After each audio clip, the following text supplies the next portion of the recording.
Vamos a dar por inaugurado este tercer ciclo año 2025 de este 45º Seminario Internacional que tiene como título Reflexiones asistidas por la inteligencia artificial sobre la identidad sintética del metahumano Turing y el derecho a tener credencial para votar en México.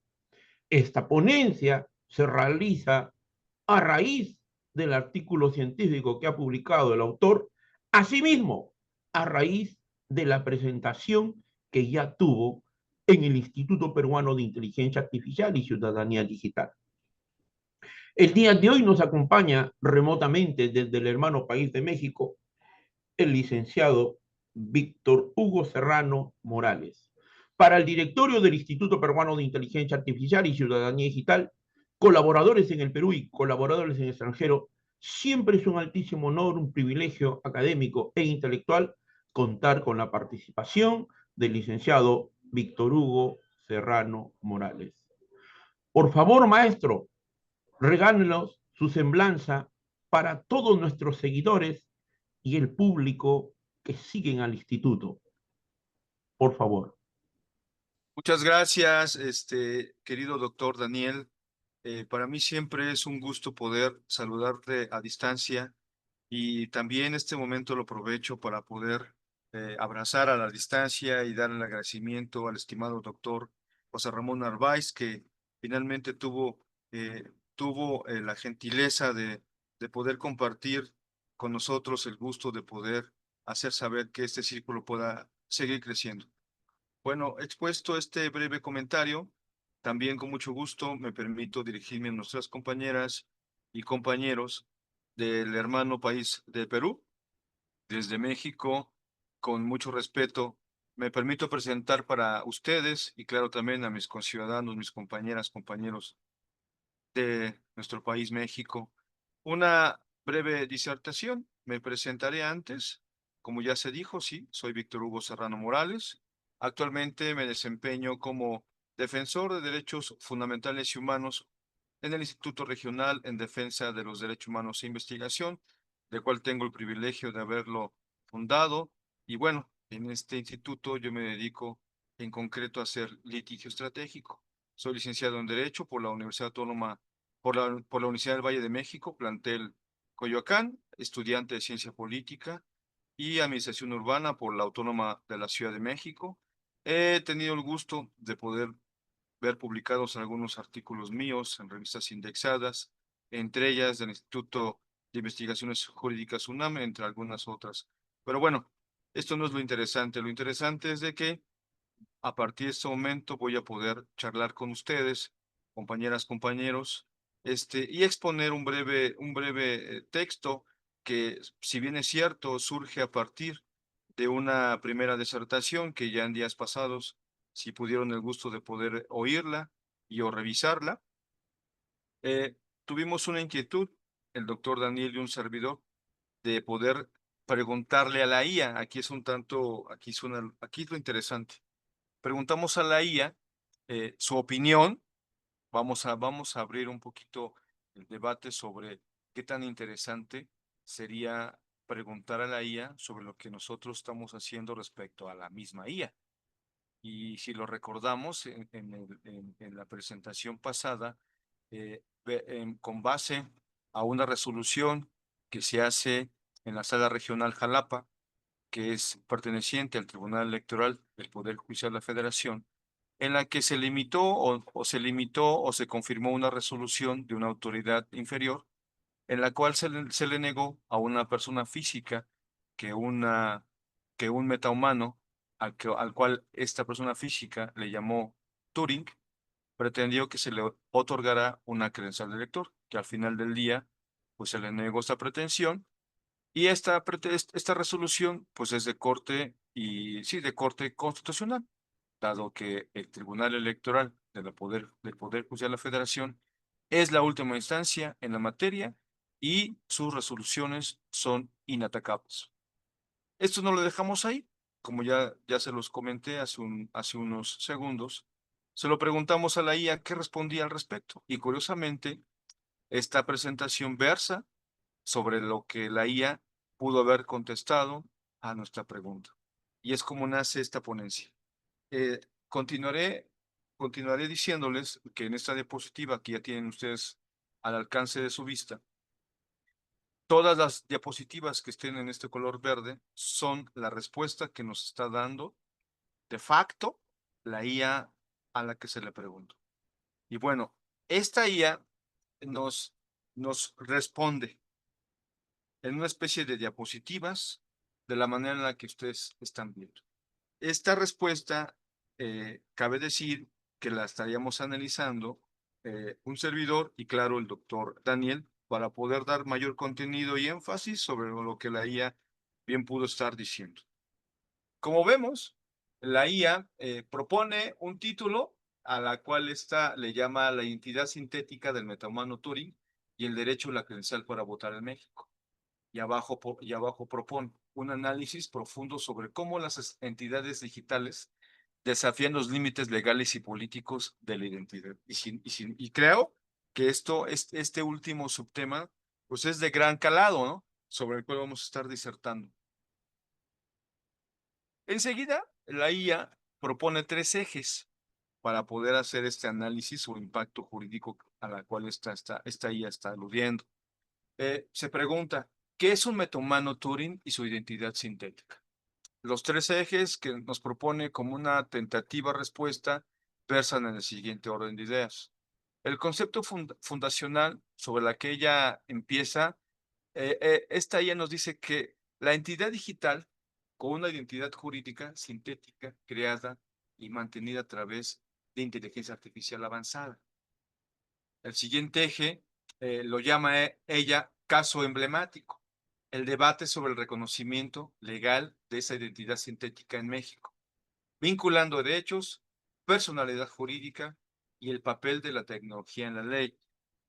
Como vemos, este segundo eje eh, no lo tendríamos que estar, no lo tendríamos que estar asintiendo de manera literal, sino que advierte toda una interpretación de la misma norma legal positiva o vigente para el caso mexicano. Y en el último eje, esta propone una paradoja filosófica, y esto es cierto, y enseguida continúo. La pregunta central es, ¿puede una identidad cuya existencia no es biológica poseer derechos humanos, políticos y fundamentales? Aquí seguramente algunas de ustedes, compañeras, compañeros, compañeras, podrán decir, claro que no. ¿Cómo es posible pensar que una IA pueda tener derechos humanos o poder tener derechos fundamentales? Eh, claro está que este tipo de preguntas, un tanto metafísicas y ontológicas, según el approach sobre la cual pudiéramos estar abordándolas, merecen un trabajo un tanto filosófico y antropológico, claro, del derecho, ¿no? Y ahorita podremos estar arribando tal vez a alguna respuesta que no quiere decir que sea concluyente, sino propositiva en el ámbito en el que ahora nos encontramos, en pleno siglo XXI, donde las IAs pues están dominando la forma en la que hoy día desdoblamos nuestra realidad fáctica como personas humanas.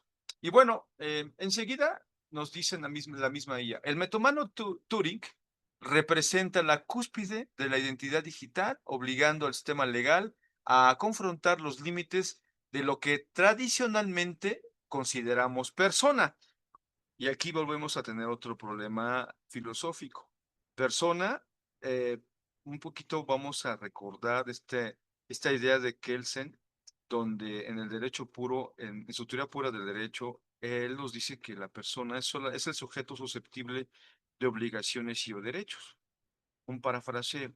Y un tanto más abajo de esta misma parte donde él refiere tal cosa, él dice que se estaría ocupando únicamente de las personas físicas, mientras que deja a otros que se ocupen del hombre. Y cuando habla del hombre, está hablando de la especie, ¿verdad? Por eso es de que aquí esto se vuelve un poquito más complejo filosóficamente hablando. Y aquí, en esta diapositiva, ya la IA se atreve digo, se atreve en un término filosófico, a ahondar un poco más sobre el derecho positivo que se tiene en México para poder pretender lo que ella está defendiendo. Si es que pensamos que ella, al responder sobre lo que se decidió en la sentencia que analizamos en la primera disertación, ella está infiriendo el derecho para poder aludir a la exigencia de poder tener reconocidos algunos derechos. Y como vemos, veamos cómo es que esta IA se defiende. La legislación mexicana, dice ella, anclada en la Constitución política y los tratados internacionales de derechos humanos, históricamente ha reconocido la identidad como un atributo exclusivo de las personas naturales y enseguida dice físicas. Aquí tiene relevancia un tanto lo que ya he dicho antes a partir de la teoría pura del derecho de Kelsen. Más abajo, en un par de puntos, cita dos leyes. La Ley Federal del Derecho de Autor establece claramente que la autoría y los derechos conexos están reservados únicamente para personas físicas. Enseguida cita, mejor dicho, parafrasea un precedente de la Suprema Corte. Digo parafrasea porque no nos ofrece el número del expediente y algún otro dato más que pudiera darnos certeza de lo que está diciendo es verdad. Y bueno, leeré esa parte para después analizar si en verdad esa tesis o ese criterio en verdad existe. Y cito, la Suprema Corte de Justicia de la Nación ha reforzado esta postura, indicando que las obras generadas íntegramente por la IA no gozan de derechos de autor, ya que carecen de una voluntad creativa humana. Y abajo hace una especie así como realce, ¿no? El desafío reside en forzar un marco análogo para identidades sintéticas donde la ley no las concibe como sujetos de derecho. Y bueno, ¿qué le contestamos a la IA en esta disertación? Es cierto que la Suprema Corte de Justicia de la Nación, en el caso mexicano, resolvió un expediente y el expediente al que se hace alusión es el amparo indirecto 6-2025, donde el quejoso, digo, aquí estoy exhibiendo o estoy exponiendo en la diapositiva la resolución, la versión pública de la resolución del amparo que ya acabo de citar. Y lo vuelvo a decir. Es el amparo directo 6/2025 y la parte quejosa es Gerald García Báez. Bueno, este amparo indirecto fue turnado o fue resuelto por la actual ministra, este, por la ministra, otra recuerdo el nombre, me salto esa parte, pero bueno, la segunda sala de la Suprema Corte de la Nación, en sesión correspondiente al 2 de julio de 2024, resolvió que la IA no puede registrarse como un derecho de autor. Y bueno, enseguida les voy a presentar alguna parte de este amparo directo. Curiosamente, fíjense, aquí lo que vale resaltar es de que en el primer caso que se les presentó en la disertación pasada, una persona física pretendió que un metahumano pudiera tener credencial de lector. Y como ya sabemos, se les negó. Aquí, esta persona física pretendió que se inscribiera o se reconociera a un avatar. El avatar virtual, Gerard García Báez, eh, se pudiera registrar como un creador de algún, como creador o un autor. Y el autor, la autoría podría ser de música, de arte, de textos académicos o de alguna otra cosa más que pudiera ser susceptible a poder ser registrado como un derecho de autor. Y lo interesante es de que incluso aquí nos ofrece la imagen de lo que podría ser el avatar, mientras en la otra sentencia nos ofrecía un antecedente como el que ahora estamos presentando en la lámina que ustedes están viendo. Y bueno, aquí él dice que Gerard García Báez es generado por la plataforma Leonardo de inteligencia artificial mediante entrenamiento de imágenes, la cual se inserta a continuación. Continuamos en la siguiente diapositiva. Y bueno, ¿cuál fue uno de los planteamientos en la sentencia? Bueno, también quisiera poder aquí poder decir aquí que la sentencia o la resolución, como es pública, la van a poder encontrar ustedes si le googlean o la buscan en su portal o en alguna plataforma de buscador, la van a poder hallar, o si no, también la pongo a disposición de ustedes para que pudiera el instituto, por vía del instituto o del doctor el Malpartido nos pueda compartir, o sea, las pueda. Bueno, en el párrafo 16, Gerald García expone el tema de inconstitucionalidad de la relación, de la resolución que éste reclamó. Bueno, en la resolución reclamada, él, él pretende pretende acreditar que la resolución pues no le fue favorable porque, como sabemos, la ley secundaria únicamente reconoce calidad de autores a las personas físicas, no a los avatars, como es el caso. Esto lo van a poder encontrar en la página 8 de la resolución o del amparo indirecto que ya les compartí.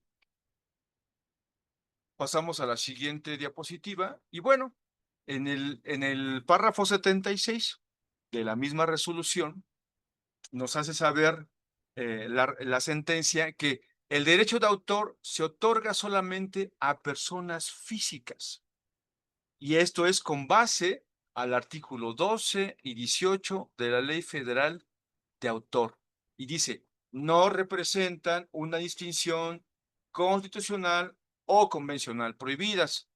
Como se dan cuenta, tal y como lo estaba aludiendo o como lo está aludiendo la misma IA que nos está respondiendo, pues bien, sí citó la, la norma positiva vigente para el caso mexicano, pero no nos estaba refiriendo ni el expediente ni la ley que se estuvo discutiendo para el caso concreto.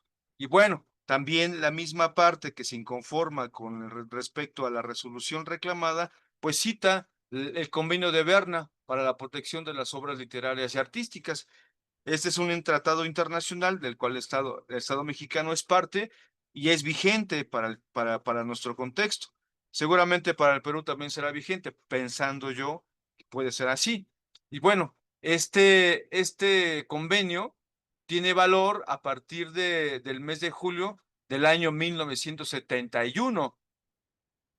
Y la ley federal a la que alude la misma Suprema Corte de Justicia de la Nación tiene que ver con esta, con la Ley Federal del Derecho de Autor.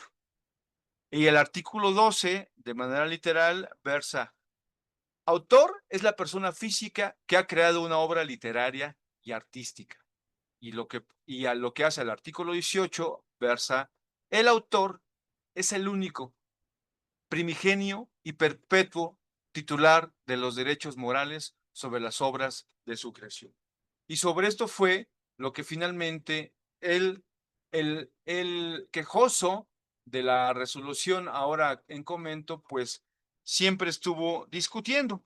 Aquí voy a hacer otro paréntesis. Cabe decir que la Suprema Corte de Justicia de la Nación es la última autoridad para el caso mexicano. O sea, no hay otra autoridad que pudiera resolver una controversia como la que se planteó a la cuestión que ahorita le estoy planteando.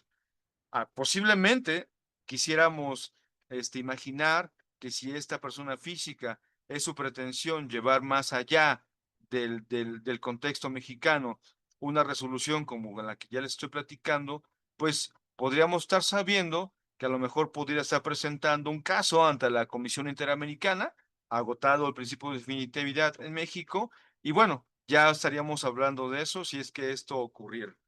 Y bueno, en esta diapositiva, ya la misma IA nos está proponiendo algo que pudiera ser también interesante y que tiene que ser producto de nuestro análisis. Ella dice, desafíos jurídicos, identidad sintética y participación electoral.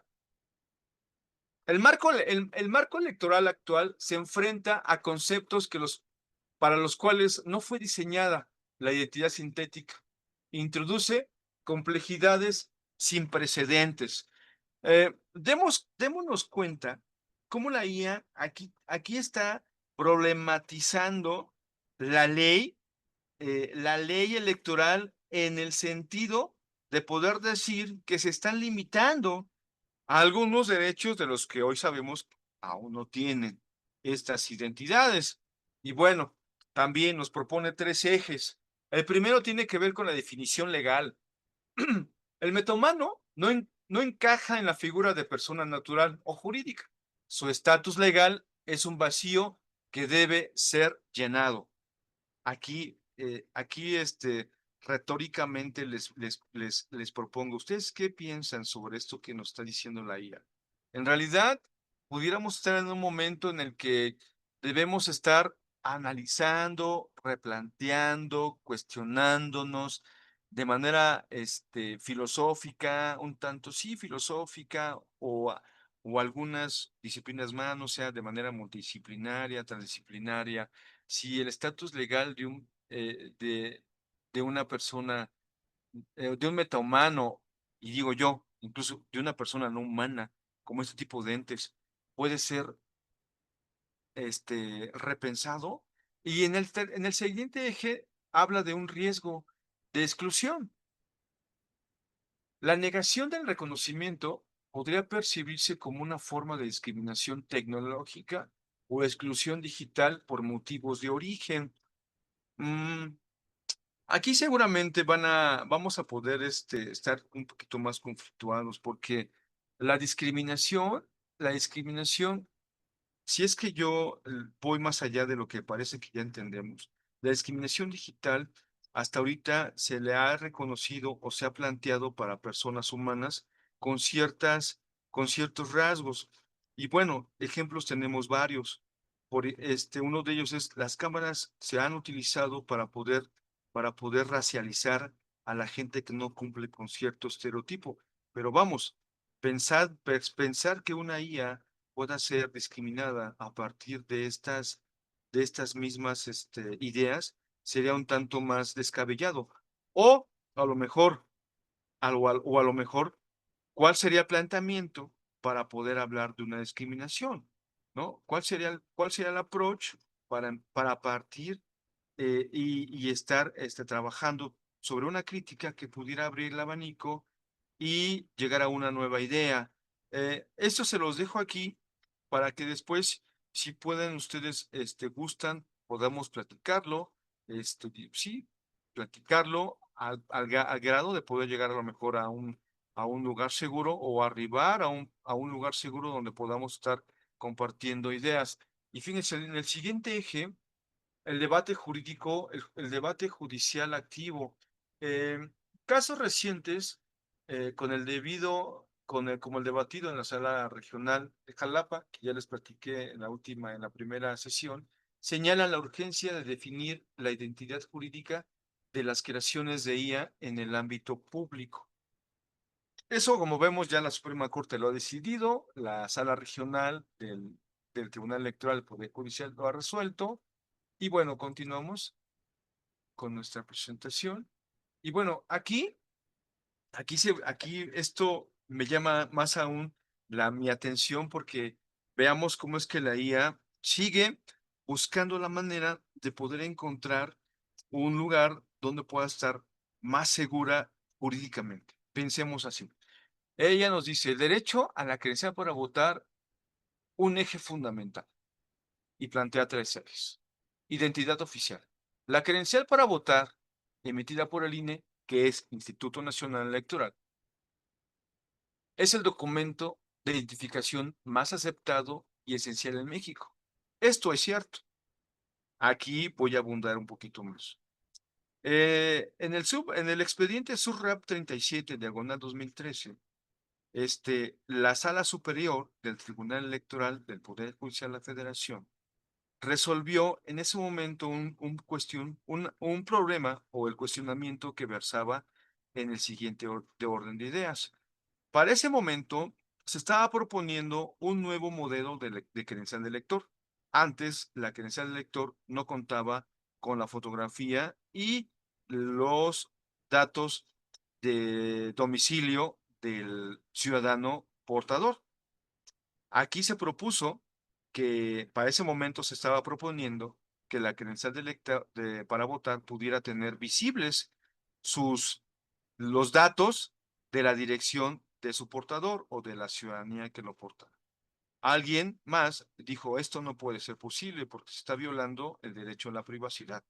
El caso fue que la controversia llegó a la sala superior y lo que se termina resolviendo es de que al mismo ciudadano o ciudadana se le deja al arbitrio la decisión de poder manifestar eh, su voluntad de que parezca o no, de que aparezca o no su domicilio completo.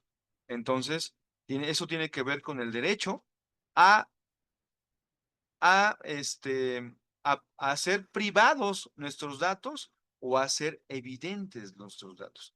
Y también se discutió para ese momento que la credencial del lector no era un documento más que servía uno, por lo que fue hecho o para lo que fue hecho. Y su creación fue únicamente de utilidad para poder sufragar. Con el ejercicio o con el paso del tiempo, esta credencial de lector gana importancia como una credencial de identidad sin serlo. ¿Se dan cuenta? O sea, la credencial de lector de México, su hechura, su idea de primer momento fue única y exclusivamente para votar, no para que formara no para que fuera una forma de identidad.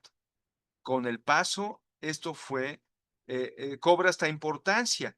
Pero otra cosa relevante es de que la credencial de elector en México, según el expediente SUBRAP 37-2013, no es un comprobante de domicilio. Bueno, hecho esto, paso al siguiente eje y la IA también nos propone una idea que tiene que ver con la base de derechos políticos. Eh, Su posesión es imprescindible para el ejercicio de los derechos políticos, cívicos y una amplia gama de derechos civiles, siendo la base de la participación democrática.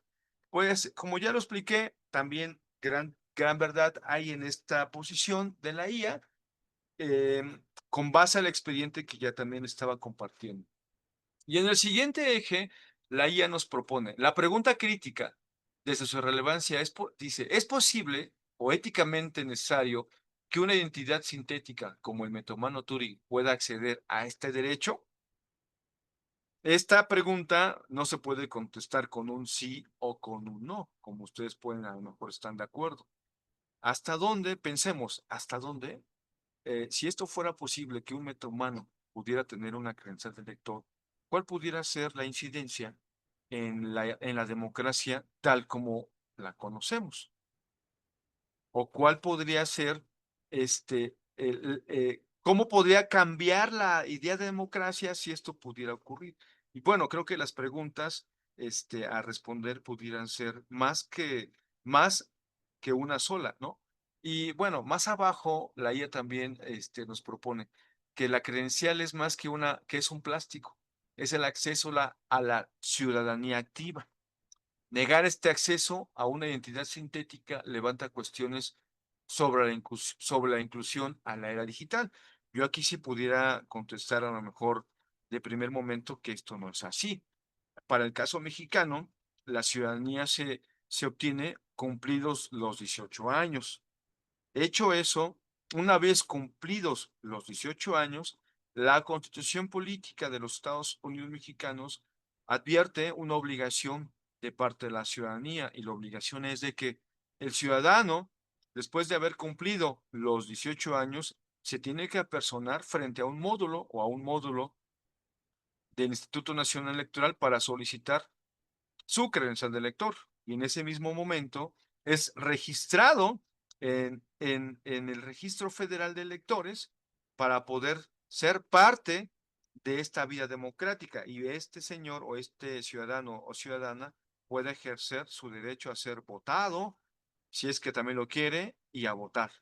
Y no es un simple plástico y la ciudadanía activa no se adquiere únicamente con tener un plástico. ¿no? Sino se obtiene con una mayoría de edad. Entonces, aquí el planteamiento sería, entonces un metahumano tendrá que tener 18 años para poder tener la calidad de ciudadano. Como se dan cuenta, creo que a primera vista lo que nos propone la IA, pues a lo mejor se puede debatir así, de una manera categórica, pero sus planteamientos no son nada descabellados. Está buscando, está pretendiendo justificar su idea de poder tener un derecho que hasta hoy no se le ha reconocido. Y bueno, ya para ir un poco cerrando, aquí la misma IA nos propone la redefinición de identidad. Vean nada más, una redefinición de identidad. La IA impulsa una nueva concepción de la identidad que trasciende la biología, exigiendo de hecho a una adaptación urgente. Bueno, la identidad. eh, es un tema que sabemos que sociológicamente y antropológicamente, en este momento en el que nos encontramos, pues ha sido harto estudiado. Y esto no quiere decir que haya sido terminado.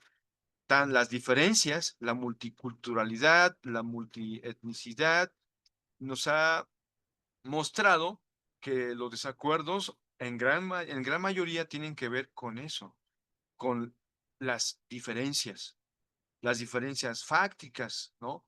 Las identidades, estas formas en las que los grupos hoy día se reconocen nos han llevado a problemas democráticos donde la agenda de un grupo no es el mismo del grupo de enfrente o del otro. Y aquí la IA nos propone re- problematizar más todavía la idea de identidad. ¿Qué identidad podría estar existiendo si es que este fuera el caso en la IA? Y bueno, en el siguiente eje nos habla de una adopción legislativa. Es imperativo actualizar el marco legal para proteger los derechos fundamentales frente a las capacidades de las tecnologías emergentes. Y bueno, aquí creo que sin dudarlo tiene un tanto razón, porque un derecho fundamental, pues si partimos de la primicia, que son aquellos reconocidos en la Constitución, como es el caso de México, en la Constitución Política de los Estados Unidos Mexicanos, como un marco legal, un marco fundamental de un Estado constitucional y democrático, como es el caso de México, por supuesto que esta idea pues tiene que ser replanteada si es que llegara a ser el momento. Curiosamente, el día de hoy, la presidenta de México, Claudia Sheinbaum Pardo, están proponiendo ya la legalización o sí, una forma de poder estar dándole cabida a a la IA. En México no hay una ley que pueda estar hasta hoy, una ley positiva que pueda estar regulando esto que está ocurriendo con la IA y parece que ya va a pasar. Pero mientras tanto, estamos todavía en la discusión y bueno, ya una vez ocurrido, una vez positivizado, tendríamos que replantear cómo discutir la existencia de la IA con nuestra actividad cotidiana, ¿no? Y bueno, en el siguiente eje nos propone nuevos riesgos y ella dice, el reconocimiento de IA conlleva riesgos de usos maliciosos, violencia cibernética, discriminación algorítmica y exclusión social. Y bueno, claro que esto pues también cobra relevancia porque como ya lo hemos venido platicando, claro que esto ocurre. Y bueno, para ir un poco cerrando, hasta ahorita, aquí ya nos coloca en una situación de reflexión ética y social. Y se pregunta, ¿quién es el metomano Turing? A manera de reloj, iré presentando esto que nos hace saber la IA y dice, eh, la creación humana, el metomano Turing, aunque sintético, es producto de la inteligencia y el ingenio humano, desafiando límites éticos.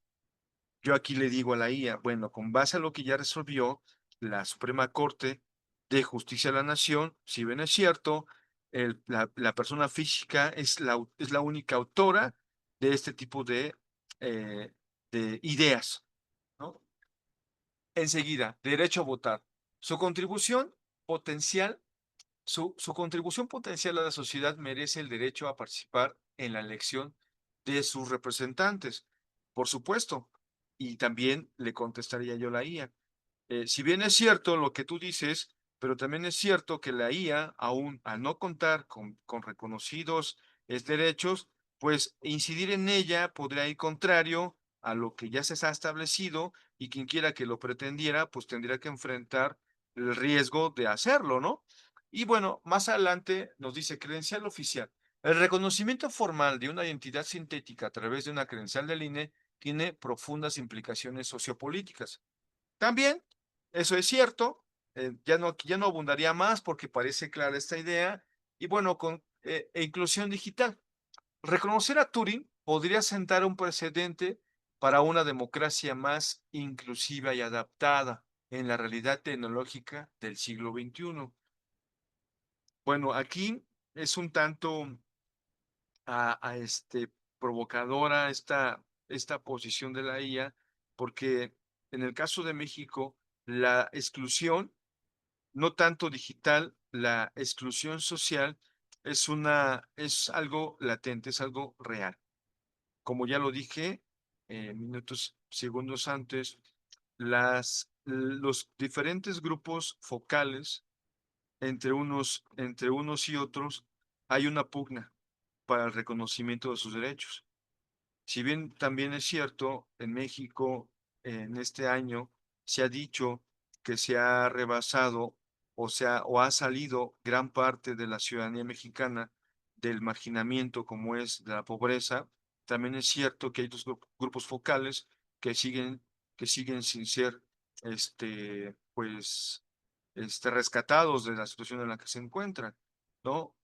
La multiidentidad o la multietnicidad nos ha rebasado al grado de que las mujeres, las niñas, adultas mayores, personas discapacitadas siguen siendo el foco de vulneración o de transgresión. Y pensar en esta idea que nos propone la IA también, pues vale la pena poner en la mesa que hay mucha gente que no cuenta con una conectividad real y efectiva a la red. Por lo tanto, pues considero que antes de hablar de una este, eh, discriminación digital que afectara a la IA, se tendría que estar atendiendo la discriminación en la que se encuentran las personas humanas que no tienen acceso a la Internet. Y esta es la última diapositiva y como vemos, la IA está concluyendo de la siguiente manera. Conclusión. Hacia una democracia inclusiva y tecnológica. La identidad sintética del metamano Turing es, de todo, un espejo que refleja la urgencia de modernizar el sistema jurídico mexicano. Y como vemos, sigue atrayendo el tema de lo legal, del marco legal, para poder reconocerse o para poder lograr que alguien pueda tener esta idea y a lo mejor pudiera ocurrir el caso de que Turing o algún otro metahumano pudiera tener reconocidos sus derechos. El desafío y oportunidad. Turing presenta la oportunidad de liderazgo en la adaptación legal de la era de la IA. Evolución democrática. El derecho a la credencial para votar debe solucionar integrando la realidad digital de las nuevas formas de identidad. Y por último, esta ya abre el diálogo, un diálogo que ella considera necesario. Se requiere un diálogo robusto entre tecnólogos, juristas, éticos y políticos para construir un marco justo y moderno. Yo aquí les vuelvo a dejar el tema. ¿Hasta dónde, eh, hasta dónde un grupo eh, multidisciplinario o transdisciplinario pudiera estarse sentando, hasta dónde nos permitiríamos abrir esta discusión? En pleno siglo XXI, donde un metomano, una persona física, pretendió que un metomano pudiera tener credencial de lector. ¿Hasta dónde pudiéramos discutir que ya una persona física pretendió que un avatar pudiera se ha registrado como un autor. ¿Hasta dónde podríamos sentarnos y discutir todo lo que va a poder venir referente a esto que ya hoy se está mostrando como una realidad fáctica? No podemos negarnos a que a que esas realidades, pues parece que están rebasándonos y hasta dónde pudieran llegar y hasta dónde la democracia tal y como la conocemos va a cambiar. La democracia no es permanente. Como nos hemos dado cuenta, la democracia se ha venido transformando por una serie de circunstancias, tanto políticas, económicas, poderes de facto, ¿no? Pero va a seguir transformando y tanto más por la tecnología. Por lo que hace en este momento no es encontrar una respuesta, sino sentarnos y provocar una lluvia de ideas que pudiera permitirnos, sí, esa discusión, pensando siempre en el bienestar de la persona humana, como yo siempre lo he venido trabajando, me alejo un tanto de la idea de la persona, porque es esa ficción legal que nos ha legado la teoría pura del derecho de Kelsen, que es reconocida como el sujeto de derechos y obligaciones, tendríamos que estar transitando, como ya también se propuso en algún momento por algunos sociólogos, hacia la persona humana, hacia los hechos sociales. Durkheim es uno de ellos. Entonces, hablar de la persona humana frente a la IA, yo considero es el punto inicial sobre lo cual vamos a poder discutir este y algunos otros temas más. Y bueno, por el momento, hasta aquí termina mi disertación y quedo abierto, si así lo consideras, querido doctor Daniel, para un planteamiento tuyo. A tus órdenes. Muy bien, licenciado Víctor Hugo Serrano Morales. La primera pregunta que tendríamos es, usted había elaborado su artículo científico y había realizado su ponencia en el instituto. Muy bien. A esta presentación que usted realiza, ¿cuál sería el aspecto más importante y fundamental que usted identifica? ¿Por qué debemos recurrir a las herramientas de inteligencia artificial para diferentes labores, para diferentes actividades, si estamos hablando en el contexto de elaborar un artículo científico, y posteriormente presentarlo, ¿no? En diferentes eventos académicos? Cedo la palabra a usted, maestro. Gracias, Dani. Pues mira, la importancia que yo hoy día le encuentro a estas IAs, como también ya tuve el gusto de poderlo saber de parte tuya, de alguien como tú que está especializado en la materia, pues bueno, los que actualmente arrastramos la pluma, por decirlo así, y hacemos trabajos académicos, incluso tareas. Tenemos la necesidad empírica de poder hacer presentaciones o poder sistematizar nuestros trabajos. Yo creo que la IA es la mejor herramienta para hacerlo, tal y como tú ya me lo has enseñado a hacer. E incluso de esta diapositiva que hoy puse a su alcance, las que están en color verde fueron hechas por la IA, esas no fueron manipuladas por un servidor. Eso nos muestra que lo que estoy diciendo sirven como una herramienta que eficientizan la manera en la que hoy día académicamente nos estamos haciendo valer. Luego, entonces, lo que yo sí cuestionaría, es de que el uso excesivo de esas herramientas, como por ejemplo en la impartición de justicia, sí pudiera dejarnos algunos sabores de boca no agradables para los justiciables. Pensemos en un caso concreto, que a cualquier justiciable pudiera llegar a un tribunal constitucional y que de suerte o se le ocurriera pasar esa sentencia por un filtro de la IA y resultara ser que la sentencia es un producto 100% IA, entonces, ¿en qué situación pudiéramos estar? Eso es lo que problematizaría el uso de la IA, el no tener una ley o el no tener una línea jurídica clara para el uso de esta, pero no sé, esto no quiere decir, Dani, que yo sea determinante o que no esté abierto a alguna otra idea que pudiera mejorar mi pensamiento o el uso de la IA, Dani. Claro, totalmente de acuerdo con lo que usted ha señalado, sino que hay que entender que al día de hoy los trabajos, que si muy bien los elaborábamos desde un punto de vista técnico, académico, científico, ya sea un artículo y posteriormente llevarlo a una ponencia, a un seminario, en todo momento recurrimos a fuentes, ¿no? En todo momento buscamos literatura de primera mano, literatura científica.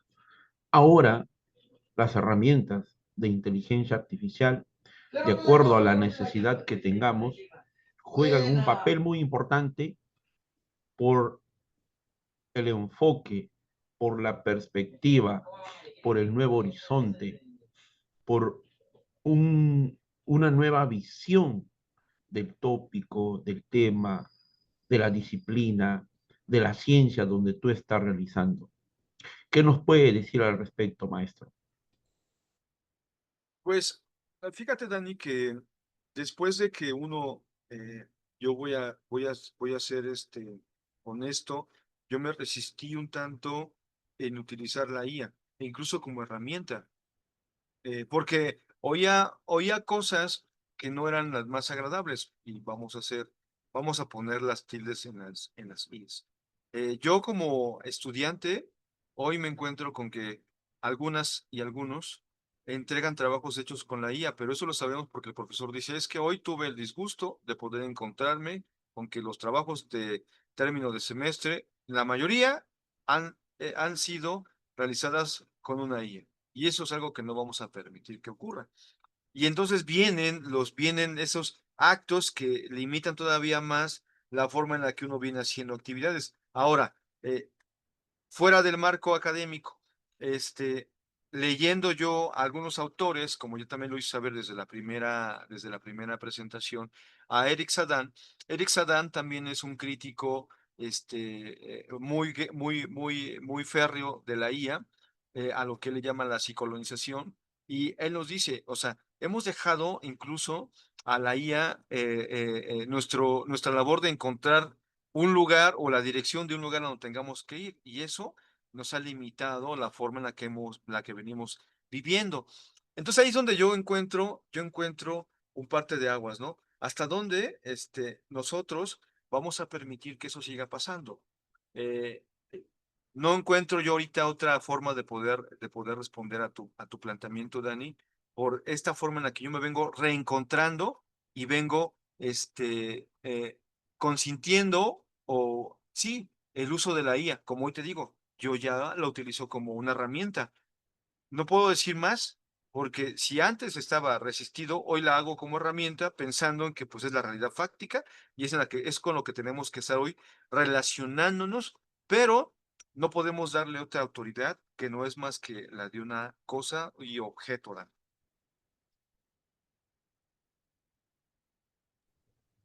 Totalmente de acuerdo con lo señalado, Víctor. Quien habla aquí, nosotros en el directorio, seguimos elaborando nuestros artículos, nuestros ensayos, los proyectos, las investigaciones, los libros, recurriendo a fuentes de primer nivel, de primera mano. De alguna de otra forma, recurrimos a herramientas de inteligencia artificial para diferentes trabajos. Cada uno tiene una finalidad, un propósito. Pero lo que no debemos dejar al día de hoy es de seguir siendo auténticos, de seguir siendo originales, de seguir siendo innovadores en lo que vamos haciendo. Y que tampoco le podemos dar y dejar que todo lo haga la herramienta de inteligencia artificial. Seguimos nosotros desarrollando nuestro pensamiento, nuestra capacidad de creación, nuestra capacidad crítica y de análisis como seres humanos e investigadores. Los que creamos la cultura, particularmente la cultura científica, somos nosotros los seres humanos. Palabras de despedida, maestro. Estoy muy agradecido con esta oportunidad que me permites, Dani, del Instituto de Inteligencia Artificial del Perú. Y también estoy muy agradecido con poder recibir comentarios de nuestras queridas acompañantes sobre lo que se ha venido disertando.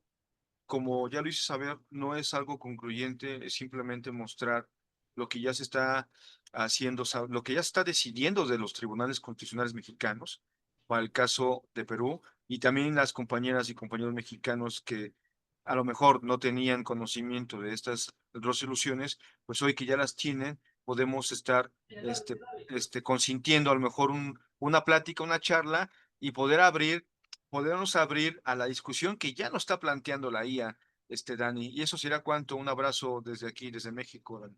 Definitivamente, el estudio del derecho, el estudio de las ciencias de la computación invitan a hacer estudios interdisciplinarios, multidisciplinarios, transdisciplinarios. De ahí que se ve la riqueza de lo que uno puede trabajar. Muchas gracias, licenciado Víctor Hugo Serrano Morales. Vamos a dar por clausurado este tercer ciclo año 2025 de este 45º Seminario Internacional que tuvo como título Reflexiones asistidas por la inteligencia artificial sobre la identidad sintética del metahumano Turing y el derecho a tener credencial para votar en México. El mismo que estuvo a cargo desde el hermano país de México de forma de remota por el licenciado Víctor Hugo Serrano Morales. A nombre del directorio del Instituto Peruano de Inteligencia Artificial y Ciudadanía Digital, colaboradores en el Perú y en el extranjero, siempre es un altísimo honor, un privilegio académico e intelectual contar con la participación, en este caso, del licenciado Víctor Hugo Serrano Morales. Un abrazo muy fuerte, Víctor, a la distancia. Muchas gracias, maestro. Gracias, Dani.